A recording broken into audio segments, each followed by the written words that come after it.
کہ وہم و گمان میں، اس کے تصور میں بھی اللہ نے اس کو اتنا پاکیزہ بنایا ہے کہ علی کے تصور میں بھی یہ بات نہیں آ سکتی کہ میں ذات کے لیے کر رہا ہوں، لیکن آپ نے یہ اپنا عمل لوگوں کے لیے مشعل راہ بنایا ہے کہ جہاں خیال بھی گزرا کہ میری ذات کا معاملہ ہے تو وہاں چھوڑ دیا، کہا ہم تو کرتے اللہ کے لیے، ہمارا نظام زندگی کا چلتا ہے اللہ کے لیے، مصطفیٰ کے لیے، اپنی ذات کے لیے نہیں۔ تو یہاں ہمیں پتہ چلتا ہے کہ دیکھیں نیت جہاد کی تھی تو جہاد پر ہی فوکس تھا، لیکن جب بات اپنی آنے کا اندیشہ ہوا، خود کو نہیں کہ کوئی یہ کہے گا، آپ نے اس کو چھوڑ دیا یا وہ یہ خیال کرے گا، تو یہاں ہمیں اس در سے اپنی نیتیں ٹھیک کرنے کا بھی موقع مل سکتا ہے۔ ہم رسول اللہ صلی اللہ علیہ وسلم کی محبت ہمارے سینوں میں جاگزی ہو، اہل بیت اطہار کی محبت ہو، جب یہ محبتیں جاگزی ہو جائیں گی تو پھر میں نہیں سمجھتا کہ نیت خراب ہوگی، پھر نیت خود بخود درست ہو جائے گی۔ سبحان اللہ، سبحان اللہ۔ کالر ہے ہمارے ساتھ، جی پوچھئے، کیا سوال پوچھنا چاہیں گے؟ ولید لاہور سے۔ جی السلام علیکم۔ جی ولید بھائی وعلیکم السلام، پوچھئے۔ جی میرا نام ولی خان ہے، لاہور سے بول رہا ہوں۔ جی ولی بھائی، میرا سوال یہ کہ شرک کے بارے میں کچھ معلومات دی، شرک کس سے کہتے ہیں؟ شرک کے بارے میں معلومات، یقیناً بہت بہت شکریہ آپ کے سوال کا ولی بھائی، بڑا آپ نے ایک سوال ایسا پوچھا ہے جو تقریباً ہم سب مسلمانوں کو کلیئر ہے کہ آف کورس اللہ تعالیٰ، اللہ سبحانہ و تعالیٰ کے ساتھ کسی کو بھی شریک کرنا ایز رب شرک کہلاتا ہے، اور بالکل اس کی ممانعت ہے، بالکل نہیں کرنا چاہیے، بہت بڑا گناہ ہے۔ لیکن ایک عجیب سی بات ہے عباسی صاحب، ہمارے معاشرے میں، ہماری سوسائٹی میں لوگ شرک سے بڑا ڈرتے ہیں، جبکہ فتح مکہ کے بعد آقا دو جہاں نبی کریم صلی اللہ علیہ وسلم نے واضح کہہ دیا کہ مجھے اپنی امت سے شرک کا ڈر نہیں ہے، اب مال کے پیچھے بھاگیں گے، اور کس چیز کا ڈر؟ آپ بتائیے سر۔ بہت خوب آپ نے اشارہ کیا ماشاءاللہ۔ میں یہ گزارش کروں گا کہ دیکھیے ان الشرک لظلم عظیم، شرک سب سے بڑا ظلم ہے، اس سے بڑا کوئی ظلم نہیں ہو سکتا۔ وہی آپ نے وضاحت فرما دی کہ اللہ کی ذات کے ساتھ کسی کو شریک ٹھہرانا۔ آج بھی دنیا میں مشرک موجود ہیں جو بت بنا کر ان کی پرستش کرتے ہیں، ہم ان کی بات نہیں کر رہے۔ آج المیہ یہ ہے کہ ہم ایک دوسرے کو کافر اور مشرک کہنے لگ گئے، اور یہ بھی کمی ہے کہ ہمارے پاس محبت رسول موجود نہیں ہے، اسوہ رسول پر عمل نہیں ہے۔ وگرنہ آپ دیکھیے کہ آقا کریم صلی اللہ علیہ وآلہ وسلم ہر سال شہدائے احد کے مزارات پر جاتے۔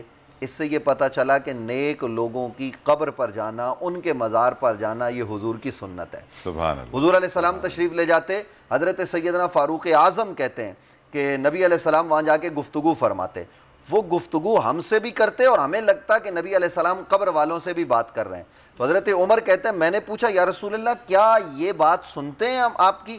حضور نے فرمایا عمر تم سے زیادہ سنتے ہیں۔ اور پھر جب نبی علیہ السلام اپنی ظاہری حیات کے آخری سال میں شہدائے احد کے مزارات پر گئے، اور احد میں کون ہے؟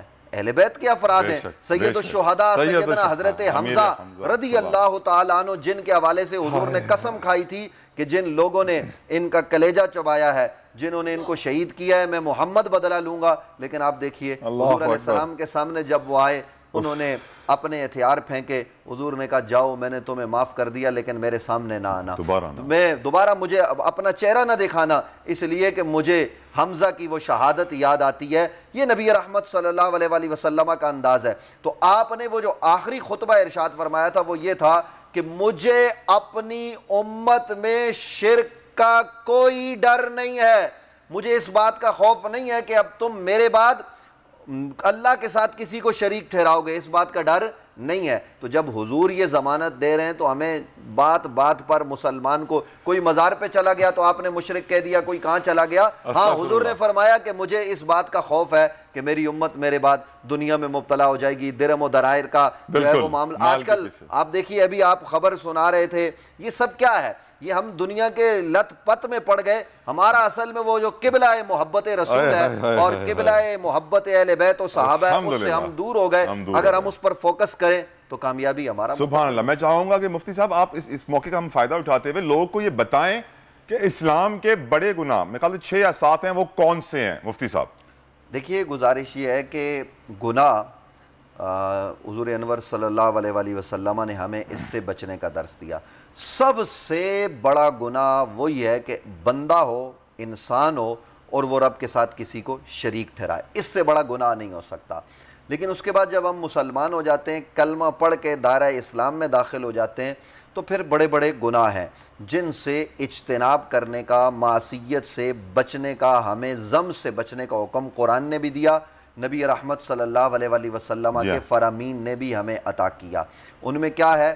ان میں یہ ہے کہ اگر ایک آدمی نماز نہیں پڑھتا یہ بڑا گناہ ہے، لیکن یاد رکھیے کسی کا دل دکھانا یہ بھی بہت بڑا گناہ ہے۔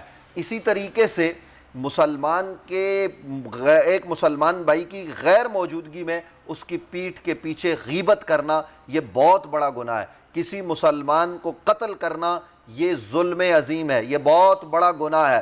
اسی طریقے سے آپ ذرا اندازہ لگائیے کسی کی قتل میں مشاورت میں شریک ہونا یہ بڑا گناہ ہے، سود بڑا گناہ ہے، زنا بڑا گناہ ہے، اس طرح کے بڑے گناہ ہیں۔ لیکن ان سارے بڑے بڑے گناہوں کی معافی ہمیں مل سکتی ہے اگر ہم اللہ کے حضور توبہ کرنے کے لیے حاضر ہو جائیں۔ ابھی یہ ماہ رمضان ہے، ان میں حاضر ہو جائیں، لیلۃ القدر کی بابرکت ساتیں آنے والی ہیں، ان میں حاضر ہو جائیں۔ لیکن میں ناظرین سے ایک بات کہوں گا، اپنے دل کو صاف کرو، اپنے دل میں کسی مسلمان بھائی کے لیے نفرت نہ رکھو، کسی کے لیے آپ کے دل میں کینہ بغض نہ ہو، اور ان کی پیٹھ کے پیچھے غیبت نہ کرو، برائی نہ کرو، یہ بڑے گناہ ہیں۔ اور یہ حقوق العباد کا معاملہ ہے، رب اپنا حق معاف کر دیتا ہے، اپنے بندوں کا حق معاف نہیں کرتا۔ بات پھر وہیں گھوم پھر کے جا کے ختم ہوتی ہے کہ ہمارا دل صاف کیسے ہوگا؟ تو ہمارا دل صاف تبھی ہوگا جب دل میں محبت رسول ہوگی، نبی علیہ السلام کا عشق ہوگا اور اہل بیت اطہار ہمارے پیش نظر ہوں گے، تو پھر ہمیں وہاں یہ بھی طریقہ نظر آتا ہے کہ ظالموں نے ظلم کیا، ظالموں نے، یہ جملہ میرا ناظرین غور سے سنیے گا، ظالموں نے جسموں پر گھوڑے دوڑائے، اور جو ظلم وہ کر سکتے تھے کائنات میں انہوں نے وہ ظلم کیا۔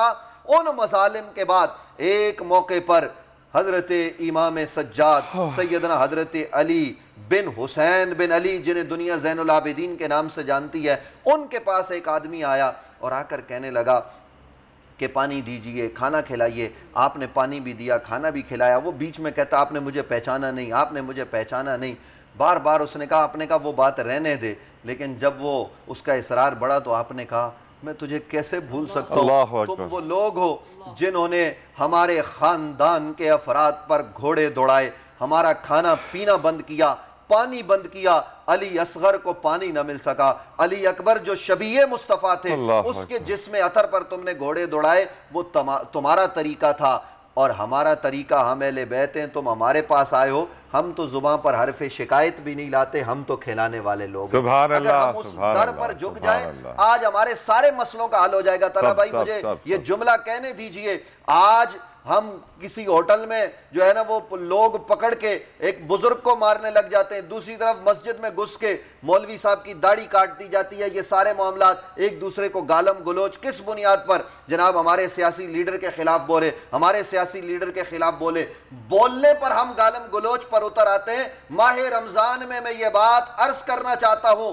یہاں بول نیوز کے اس پلیٹ فارم سے کہ ذرا غور تو کیجئے، اس سے بڑا ظلم کیا ہوگا کہ سید الشہداء سیدنا امام حسین خاندان رسول کی مقدس مطہر کلیوں کو جناب مسئلہ گیا، لیکن اس کے بعد بھی اگر کوئی زین العابدین کے پاس آیا، صرف زین العابدین کے پاس نہیں، امام باقر کے پاس آیا، حضرت جناب امام جعفر صادق کے پاس آیا، امام زید بن علی کے پاس آیا، جتنے یہ ائمہ ان کے پاس کوئی آیا تو آنے والے کو علم بھی ملا، خیرات بھی ملی، دعا بھی ملی، اور ان کو کوئی جواب یہ نہیں ملا کہ تم نے یہ کیا تھا، کہا تم نے جو کیا وہ تمہارا طریقہ تھا، ہم اولاد رسول ہیں، ہمارا طریقہ یہ ہے۔ تو اگر ہم اس در کو پکڑ لیں تو ہمارے سارے مسئلے حل ہو جائیں گے، سیاسی بھی، سماجی بھی، معاشرتی بھی، اخلاقی طور پر بھی، گھریلو بھی، سارے مسئلے حل ہو جائیں گے۔ سبحان اللہ عباسی صاحب، سبحان اللہ۔ یقیناً آپ کی بات سننے کے بعد میں حیدر کرار، مشکل کشا، فاتح خیبر، حضرت علی المرتضیٰ کا ایک قول آپ کے ساتھ شیئر کروں کہ دشمن کے پاس بھی جاؤ تو اپنی خوشبو پھیلا کے آؤ۔ اللہ تعالیٰ ہمیں اس پر عمل کرنے کی توفیق عطا فرمائے۔ نمرہ لاہور سے ہمارے ساتھ موجود ہے ٹیلی فون لائن پہ۔ نمرہ اپنا سوال پوچھئے پلیز۔ ہیلو، السلام علیکم۔ وعلیکم السلام۔ جی میرا سوال یہ ہے کہ جو رمضان میں جو لوگ فوت ہوتے ہیں، یہ آپ مجھے بتائیں گے ان کا حساب ہوتا ہے کہ نہیں؟ کس چیز کا حساب میری بہن؟ کہ مطلب ان کا اللہ تعالیٰ حساب لیتا ہے، مطلب آخرت میں جب یہ اپنا اللہ تعالیٰ حساب لیتا ہے تو رمضان کے بعد ان کا حساب شروع ہوتا ہے کہ اللہ تعالیٰ ان کو معاف کر دیتا ہے؟ اللہ تعالیٰ بے شک ہر کسی کا حساب لے گا، اس میں کوئی شک نہیں ہے نمرہ، اور حساب لینا اللہ تعالیٰ قیامت کے روز لے گا، لیکن اللہ تعالیٰ غفور الرحیم ہے، ارحم الراحمین ہے۔ یہ اللہ تعالیٰ کا استحقاق ہے کہ وہ جس کو چاہے معاف کر دے۔ اور میں اب آگے بڑھوں گا اور میں چاہوں گا کہ نعت خواں کو موقع دوں۔ میرے ساتھ موجود ہیں محمد حسین قادری صاحب۔ قادری صاحب بسم اللہ کیجئے، اپنا نذرانہ پیش کیجئے۔ ایک میں ہی نہیں ان پر قربان زمانہ ہے،